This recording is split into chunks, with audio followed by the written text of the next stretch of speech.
Hello and welcome back to another episode of this FM19 story, part of The Furniture with me, Daniel. It's Season 3, Episode 1, and for those of you who were with me last time, you'll know that after a magnificent, remarkable, dramatic end to last season, we now start our campaign back in the Football League with Torquay United.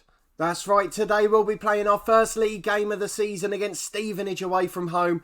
And before that, and perhaps most importantly for the long season ahead, we'll be reviewing our summer transfer window, which, to give you a slight spoiler early on, has been very frustrating. And from bits of information on the home screen, you might already be able to see a few of the new and returning names. Also, you can probably tell from the right-hand side of the screen the difference financially it means to be in the Football League. The television rights, the parachute payments coming down. We've already had a payment of around 300,000. We've had increased season ticket sales. And everything is pretty much perfect off the pitch at the moment. However, on it, we've had a really frustrating summer. And we're still waiting for a few pieces of transfer business to be done. And we're also not helped by the fact that this is about the earliest start to the season I can remember. It's the 1st of August 2020. And we're already starting our League 2 campaign. We've got until the end of the month to do loan signings, which is predominantly what's left now. But for transfers, we've only got until next Thursday. So we really need to be careful with that one. And just before we look at our transfers, a massive thanks to everyone that's been following this series or my other story, The Head Coach, so far. As a new channel, the daily views and subscribers is picking up hugely. It's something I didn't expect to happen so quickly. So a massive thanks to everyone that's followed it so far, whether it be this story, The Head Coach, or the FIFA 19 content. Whichever one, a massive thank you to all of you. But for those of you following this series, we need to know that things are going to slow down a bit now because we've had a very frustrating summer after 2 quite brilliant seasons, the second of which to get promotion again is completely unexpected. But now we're in the Football League, we have to accept we're one of the smaller clubs. If we quickly go and actually look at the competition and the season preview for it, we're actually one of the favourites to go down. At the start of pre-season we were the 21st favourites, but a couple of late signings in the summer window so far has got us back up to 19th. Remarkably, Wickham, who started the game 2 seasons ago in League 1, are down as clear third favourites. I don't know what's gone on at that club, but they seem to be struggling immensely. We're definitely not going to be winning a title this year, even if we were right up there, because Peterborough look to be the side running away with it, having come down last year. In terms of our board, they don't want us to battle bravely against relegation. They expect us to survive, but they don't expect much else. All they want is safety. They don't mind if it's 22nd, 21st. They just want us to be safe and not involved in a nail-biting finish on the final day of the season.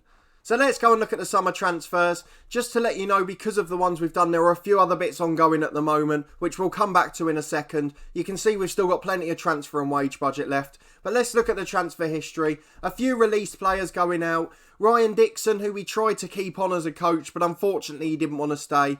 He was primarily ahead of youth development, but his judging player ability and potential was 1 out of 20, and we just cannot have that as an attribute at this level when we've already got a fairly good one in place. So unfortunately he was released. John Paul Pittman's retired, but he's joined us as a scout, and the main reason for that is look at his knowledge of other countries. It's something that's going to be absolutely crucial long term for us, and he's only 33, so hopefully he'll get better. He's accepted a quite low wage for it as well. If we also move on, we've had Milan Butterfield, who was out on loan last year. The same for Ben Winter. We've got a couple of our young trainees at the bottom, and then Jack Bartham, who was our backup right back until he got a big injury over the Christmas period last season. We've also got a few transfers out. If we go and have a look at all of them, it looks like we've done a lot of business in, but a lot of them are just youngsters that we've got in for cheap and loaned out, just in case they turn out to be good, that we're the club that benefits financially then. But obviously Sam Kelly was pre-agreed as an outgoing, one who threw a bit of a wobbly towards the end of last season. We were happy to let him go in the end as he didn't play particularly well. He's gone off to Tranmere. I think they're also in our league at the moment, are they? They're not, they're in the National League, so he's taken a step down, which shows he's probably not good enough for the Football League. So we're happy to see him go. Ruari Keating, he's one I would have liked to have kept as a squad player, just to try and reward him with a couple of Football League games for his efforts over the couple of seasons I've been here. But he did want first team football, and it would be wrong of us to stand in his way. He's gone on loan to Ebbsfleet for the season, who are paying all of his wages, and with these squad players that we've largely let go, it sort of proves that they're players that could only play in the National League because they've all ended up at those clubs. We've also let one of our young strikers go, Jake Scrimshaw, at the bottom here. It's because we've got a replacement for him, but again, he's gone to Harrogate, who are one of the favourites actually for the National League this season. Hopefully he'll get the game time and develop there, and he'll come back a better player that could cut it in League 2 next season. There's a few others in there. Olaf Kazella, one of our youngsters, has gone to the National League South with Merthyr, and Tyler's gone to Boreham Wood in the National League. The other three all fall into that bracket of young new signings that we've looked to loan out, and we've got them at the club just in case we're the beneficiaries long term. We're giving them a second chance at a professional career, basically. But if we move on to our ins now, we've got some familiar names that you'll be able to pick out already, and we've also paid our first transfer fee of the save as well. But the first one, which was agreed early doors, was Rowan McDonald. He's an 18-year-old holding midfielder who can also play comfortably in the centre of midfield. He's got 3-star current ability and 5-star potential, and he's going to be a fantastic player. He's on just £600 a week, and I can consider him to be this year's Reece Williams in the sense that he's going to become that good and be that valuable for us in the future. He's on a 3-year deal, so if he does really well and we get offers for him, we should get a good transfer fee. And there's no reason for the board to sell players above our head this year because there's 600,000 or 700,000 in the bank, and that continues to rise. The next one along the list is Brad Walker. We had him on loan last year from Lincoln after we had him on loan from Crewe in the first season. He was a key player both years, and with the uncertainty around Barley Mumba, we had to make sure we had this guy in. He's going to be our box-to-box midfielder for the start of the season. He's not very natural at the role, but he gets forward when possible and arrives late in the area, which are the perfect attributes for it in my mind. So he's going to be playing there for now. He is one of our highest paid players at the club, but he's fairly consistent and we know he can do the job for us, which is all the more important at this level. The next one is another one who became a hero at the end of last season. We had a little moan about him because he didn't score for a while, and then he turned up with a late winner in the playoff semi-final and the goal that wrapped things up in the playoff final, despite being fearful of big games apparently. So it's Andrew Nelson, a 3-star striker with 4-star ability, a 22-year-old who we had on loan from our parent club Sunderland. He's now here in League 2 as our pressing forward, and he's going to be first choice at the start of the season. We're going to give him a chance to impress, as he's a player who should be naturally made for this level of football, particularly mentally, where he's very strong and works incredibly hard.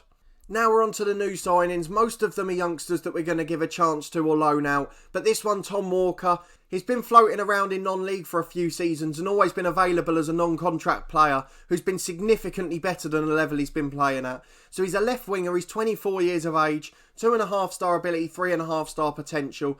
The only problem for him really is that his attributes suit a central midfielder more. But we're going to play a bit more narrow this season, so hopefully that will work. He's a left winger, he's not particularly quick, and he's not the best at crossing, but he can dribble, pass, and he can find those through balls. So I think he'll still be a perfectly adequate player for us until we can hopefully loan back Amir Berkovitz. The next one along the list, Janil Bennett, he's gone out on loan already. A 2.5-star winger with 4.5-star potential. He's gone to Boreham Wood on loan. He's an 18-year-old released by Tottenham. He's very quick, but he's not quite developed technically yet. So we'll just see if a season of football makes a difference for him. Most of these ones we've got in haven't actually played a professional game, which is why we've loaned them out if they're not going to make it here immediately, because we still don't yet have an under-23 side, which should happen next year with the improved finances. We've got Mark Helm, who was released by Man United. We've loaned him out to York. Again, 2.5-star, 4.5-star potential. A fairly good midfielder across the board.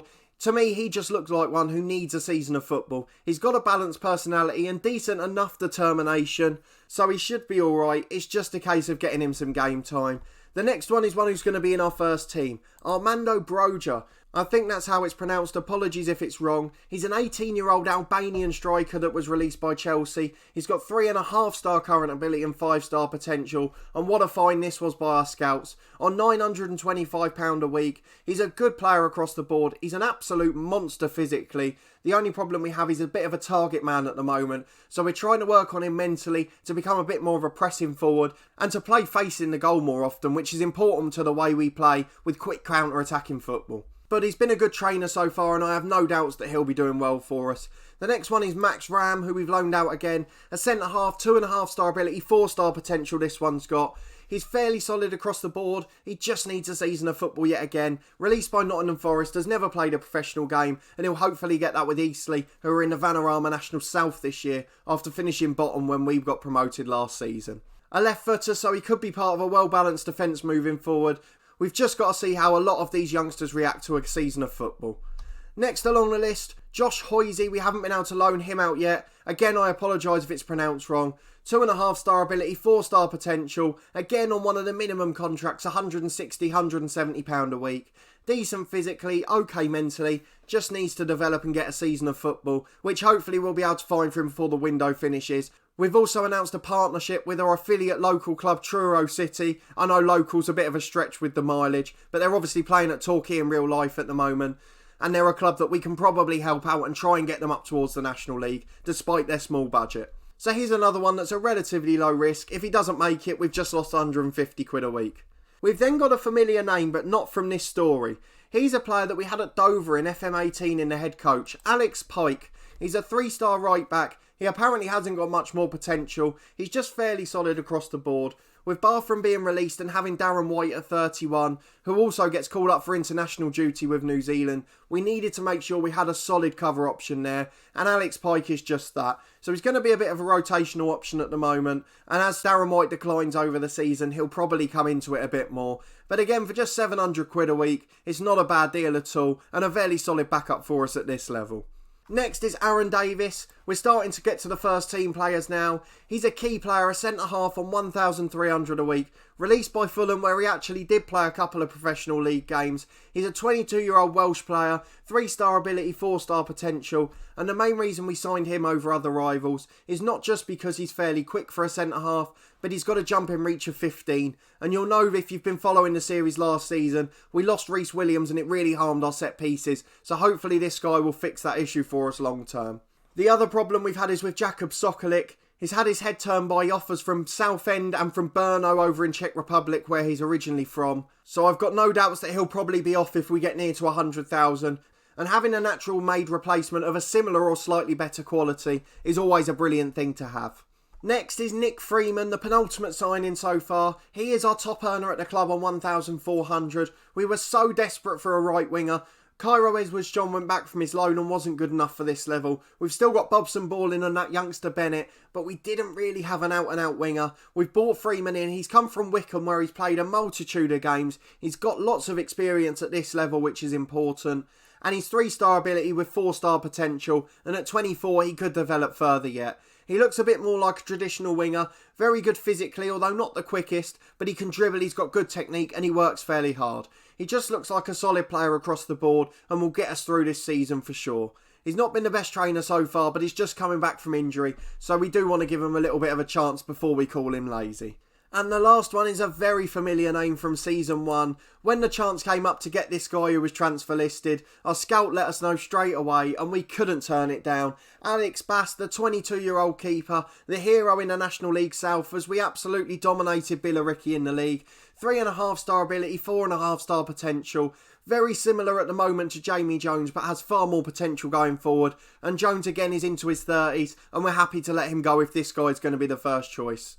I'm so happy he's back, and even though it was our first transfer fee, his wages are half the amount of Jamie Jones, which over the time will add up to put us in profit. So with no complaints about him. We'll mention the transfers that are currently in progress, as we said we would. Jamie Jones is on the way out, and what's better for that? He's in his 30s and we're going to make a profit. It's 30,000 from Wycombe, a club that are going to be relegation rivals with us this season, but I think they're going to stay up comfortably looking at their squad, so I'm not worried. We're also looking at loaning out a couple of our youngsters to Truro, so our third choice keeper Harrison Devine and our young left back Ethan Warnock. They're only on £160 here, so we don't lose much out of it, and we want to help our local club stay up and stay at a level where loaning players will be beneficial to us going forward. One of the other youngsters from last year, Ollie Inca, we're umming and ahhing about sending him out on loan. We're just waiting to see if we can get Barley Mumba in, basically. That's what it hinges on. If that all goes through, then we'll let Ollie Inca out, because we've got another central midfielder in McDonald who can cover his place in the squad. So not a terrible summer, very busy but quite frustrating, and we go into the first day of the season a few players short of what we'd like, and we know it's going to be a tough task even away to Stevenage, who aren't expected to finish at the top this season. Let's get into it and show you the lineup. The tactics very similar, we've adapted tiny little bits, and we're not quite able to introduce all the players yet that we'd like to. We're just taking things steady for now, but in time they'll all make their way into the first team. The debutants today, I guess if you can call them that, will be Alex Bass making his second debut for the club, Andrew Nelson making his second debut for the club, Brad Walker making his third one, And Denver Hume stayed in on loan as well. He never went back. Matt Foy's loan had already been extended till the end of this season. So we've got some familiarity in the squad, and that's probably the biggest benefit this year. I've just realised I'm going to have to make one place on the bench because I haven't got a player homegrown at the club, and I can see the little warning for it there. So we are going to have to drop one player off the bench, and it is going to be Jakub Sokolik because he's creating a poisonous dressing room atmosphere at the moment. The lineup for today, fairly similar to last year where possible. We've got Bass in goal, we've got Hume and White the fullbacks with Byrne and Davis in the middle. It would have been Sokolik had he not been in a bad frame of mind regarding the transfers. We've got the two new wingers, Tom Walker and Nick Freeman. And the ever-dependable Jack Payne and Brad Walker in central midfield. Andrew Nelson and Kennedy play up front as they did towards the end of last season. And other familiar names such as Foy, Ballin and O'Sullivan are all on the bench, alongside three of the new signings in Pike, McDonald and Brozier, who will all eventually be first 11 players. But let's get into the game, and fingers crossed we can get a result. If we can carry on the momentum, it would be absolutely brilliant. We've got some squad numbers to give out, so we'll just let them decide. We're not too worried about them for now.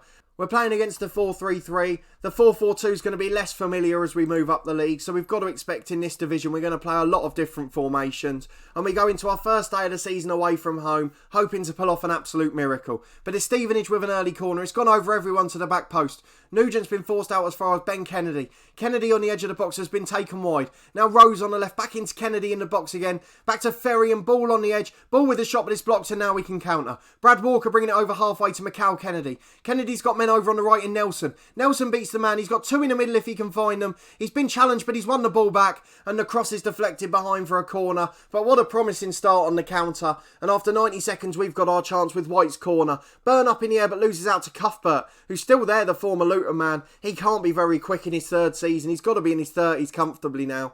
They've got a goal kick Stevenage, and hopefully Kennedy can get in over the top with that. Byrne gets the ball down to Nelson. Nelson finds Payne in the middle. It's a lovely switch of play to Freeman, and he finds Walker. I thought that was going to be a 1-2, but Payne goes to Freeman on the right this time instead. Into Nelson, he's been brought down. There's the penalty early doors. Who's the best taker at the club? It is Macau Kennedy. Nelson's not far behind him, but we're going to let Kennedy have the penalty. Hopefully he'll put it in the back of the net, and this would be a dream start to our Football League campaign. Kennedy smashes it down the middle. We're 1-0 up after just 3 minutes at Stevenage. The momentum continues, and what a fantastic start to our Football League campaign. 5 minutes gone and we're 1-0 up at Stevenage.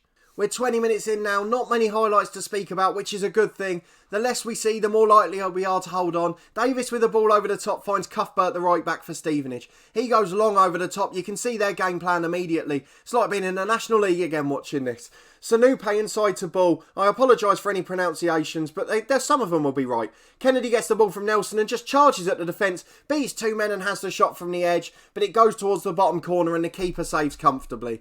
It's Stevenage with an attacking throw on the right this time. Kennedy gets the ball back to Cuthbert to Ball. Ball finds Ferry on the edge of the area. They're just playing it around. They're not getting any clear chances in, but here comes one from Sanupe, but it's a long way wide and it's out for a goal kick. We've got a throw in on the right. We know Jack Payne's going with the long ball. Cuthbert heads away, an area he's probably strongest and stronger than any of our players, in fact. Payne gives it away to Clark, and now on the overlap they can get away. But they haven't. They've given it away to White, and he heads it clear. But Kennedy's got the ball again, charging into our half. Beats two men himself, goes for the shot, but it's comfortably wide, and we survive that one easily. We're nearly half an hour on the clock now. We're trying to box them in from a throw-in at the left-back area. But they get out easily enough as Kennedy comes over halfway on the left-hand side. Kennedy gets the ball inside to Ferry. Ferry finds Ball at the front of the centre circle. Gives it away to Walker. Over the top to Nelson. He's got Kennedy in the middle if he can find him. He does find him. Kennedy shot at the keeper saved. But the rebound's in. And we're 2-0 up with nearly half an hour on the clock. And the counter-attacking football with this front two looks absolutely ominous. What a fantastic combination they're proving to be. And now Payne gets the ball to Walker on halfway. We're exactly half an hour in now as Freeman gets it on the right. He can try and deliver to the two forwards, but it's just too close to the keeper and it's easily into his arms. Stevenage are really struggling here. They're not creating good chances. They're just shooting from the edge. But we've got to be wary. They're a Football League side and they can change the game in an instant. Hume with a long ball over the top to that left channel again. Kennedy beats the man to it again. He's into the box. Puts it over. It could have been his hat-trick. It was probably the best chance of the three. And we're absolutely rampant here and dominant with 10 minutes till half-time. We're just coming up to stoppage time in the first half. Sanupe into the box on the right. Davis heads it away brilliantly. Ferry finds ball on the edge again. We don't let him get the shot away. It's blocked by Payne out for a throw-in. Fantastic work rate by the lads so far. And if we keep this up in the second half and for the rest of the season, we are going to be very comfortable in this league. There is the whistle. 2 clear-cut chances and 2 goals. And ironically, one of them clear-cut chances we didn't score from. An absolutely fantastic performance. I don't think Stevenage have had a shot on target yet. They've had 1. Absolutely brilliant display, and we look completely comfortable at 2-0. Nugent with a long ball for Stevenage, but only finds Walker, and the highlight ends very quickly from the kick-off. A goal kick from Stevenage, going long over the top. Sanupe loses out to the monstrous Burn in the air. Kennedy gets it into Nelson on the edge of the box. His shot's blocked and is going to be cleared away by Stevenage. But it's all Torquay, and I could not be happier with that. It's very similar to the first game of last season, where everything's just fallen into place perfectly, like it did against Aldershot that day. Michael Kennedy, our director of football and our assistant manager, only rated him 2.5 star as a top National League player. But I think he's starting to prove he's a Football League man already. 2 goals already, and he's wasted another chance, and hopefully as the season goes on he'll prove everyone wrong, because he could be a very valuable commodity. But Stevenage are in down the left here with Clark. A really good ball back to Kennedy. The shot's blocked again. Men throwing themselves in front of shots fantastically, and this back four look like they want a clean sheet today. Alex Bassard loved that on his debut, and so would Aaron Davis at centre half. Another goal kick for Stevenage. Another long ball, which is going to be one in the air. Kennedy gets the ball on the right this time. He switched flanks for them. He's charging our defence and Ferry gets it. Ball out to Van Kooten overlapping on the right. They seem to have just switched their left wing to the right-hand side. Wilding gets it to Ball. The Ball's going to have a shot from 25 yard. Blocked again. Sanupe finally does get a shot away, but it's just wide of the post and the keeper had it covered. We're into the final 20 and we'll think about some subs in a minute. It's Stevenage with a throw on the right across halfway. Draper gets the ball. It's blocked by Hume. Hume gets Nelson in behind. Can he make it? He can't. It's going to go all the way through to the keeper, and we're happy for them to have the ball in their own half. At 2-0, we're going to change in a minute to our usual, be more disciplined, just to waste time and slow things down a bit. With the start to the season being the first of the month, we've got a game on Tuesday and Saturday, and then we've got a League Cup tie on Tuesday as well. So 4 games in 10 days, and we've got to be prepared. As Walker gets Nelson in behind. Nelson with a shot, hits the bar. Oh, Walker's only got a rating of 6.2. It's gone up now, but he'd created so many chances. And Wilkinson scored from the corner. We've given away a silly goal from a set piece, and we've given them a route back into the game after a brilliant performance. We're going to make some subs. Jack Payne's going to come off for McDonald, a much more defensive-minded player, and we'll change him into the defensive deep-lying playmaker.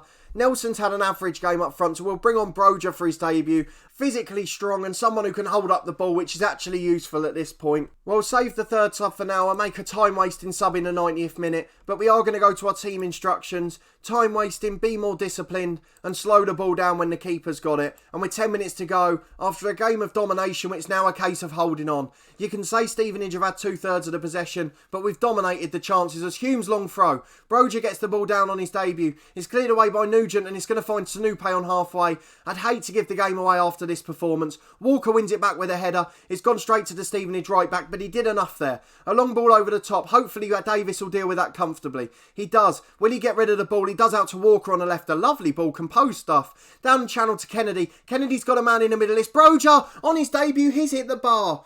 Oh, we've hit the woodwork twice now, and that stopped it from being 4-1 and a dominant display and the comfortable result we deserve. Hume gets the ball to Kennedy again. A switch ball which Nugent clears, but only as far as Walker. Broja gets the ball out to Freeman on the right, who's got time. Tries to beat the fullback, but the cross is blocked, and the fullback keeps it in and can clear. I cannot believe we're not winning this game by more. 2 clear-cut chances, 2 other attempts that have hit the bar, and if we had scored those, it'd be 4-1. But unfortunately, they have a shot now, and Kennedy puts it just wide, and we're surviving at 2-1 despite all our dominance.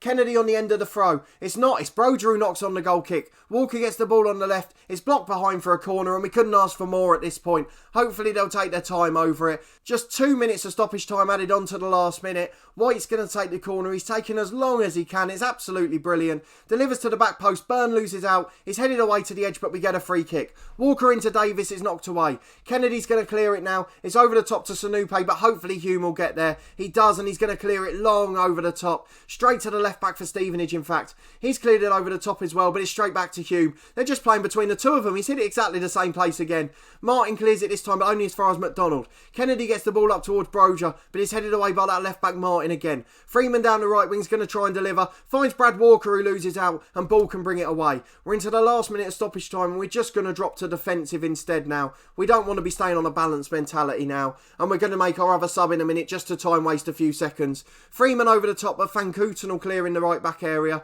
It's gone straight to Byrne at centre half, and he finds Tom Walker. Walker down the left flank, overlapping his Hume. It's out for a throw-in, and here comes the sub. We'll bring Ryan O'Sullivan on for the debutant Tom Walker, just so he gets applauded off. He's created some fantastic chances with his long passing, and with 15 seconds to go, O'Sullivan comes on, and the whistle goes as soon as the throw-in's taken. So he didn't have to do anything, but the win's in the bag. We've got 3 points on our return to the Football League, and what a fantastic performance, even if the win was a narrow one. We've told the boys they did brilliantly, and we're absolutely delighted with that start, considering we haven't yet got players like Mumba and Berkovic, who we said we needed after last season. Let's quickly see what they've said about the game. How they've said we're fortunate, I have no idea. We hit the bar twice, we wasted a clear-cut chance. We absolutely dominated the game. So I'm a bit miffed by that headline, to be brutally honest. A few players making their professional debuts in Broja and McDonald. Freeman, Walker and Davis also made their debuts for the club.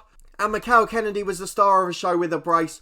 We'll go and praise him for that performance because we were told he wasn't good enough for this level, and he's proved them wrong already. Superb in front of goal. And he was the man who put the ball in the back of the net, which was responsible for us winning the game. If we go and have a quick look at the schedule for when we might come back, the first game we've got in September is a Checkatrade Trophy game, but it's against a side that have been relegated to League One who are huge, which is Ipswich. We're definitely going to come back for that one, and I wanted to do something a bit different in the next episode as well. It's my favourite day when I'm playing Football Manager, but at the moment I just get to round things up afterwards. So I'm going to come back for a transfer deadline day special, followed by the Ipswich game. I know because of the way the Football League works now, it's only the loan window that closes, but with people like Mumba, Williams and Berkovic that we're intending to get in, it could be quite a busy deadline day nonetheless, especially with a few of the youngsters going out too.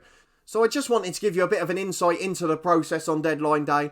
The way I panic if I haven't got the players I need, or the players like Mumba where I'm chasing them all window, if I finally realise they're not going to come off, I always tend to panic in very different ways. So it'll be good for you to see how we react when things don't quite go to plan.